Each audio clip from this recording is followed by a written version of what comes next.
Berdasarkan data BPS Provinsi Bali, pertumbuhan ekonomi Bali pada triwulan pertama tahun 2021 secara tahunan atau YoY menunjukkan angka negatif. Padahal pertumbuhan ekonomi sepanjang tahun 2020 sudah terkontraksi minus 9,3%. Meskipun demikian, semua pihak tidak perlu berkecil hati maupun cemas.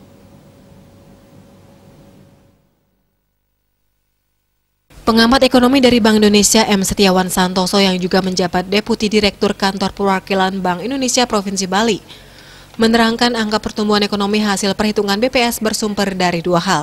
Pertama, kinerja perekonomian Bali triwulan 1 2021 dan kedua, angka pembanding. Ia menilai kinerja perekonomian Bali pada triwulan pertama sudah cukup baik.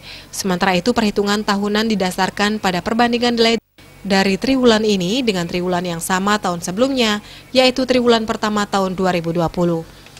Pandemi COVID-19 dinyatakan masuk ke Indonesia tanggal 2 Maret 2020, sehingga kebijakan pembatasan mobilitas baru diterapkan pada akhir bulan tersebut. Artinya kinerja triwulan pertama tahun 2020 didukung oleh bulan Januari hingga Februari yang tumbuh sangat baik. Kinerja yang cukup baik di tahun 2021 dibanding dengan kinerja yang sangat baik di tahun 2020 menghasilkan angka negatif. Jadi sumber angka negatif adalah dari tingginya kinerja ekonomi tahun lalu. Pada triwulan ini banyak strategi dan inovasi diterapkan yang berbekal pengalaman yang dialami sejak bulan April tahun 2020.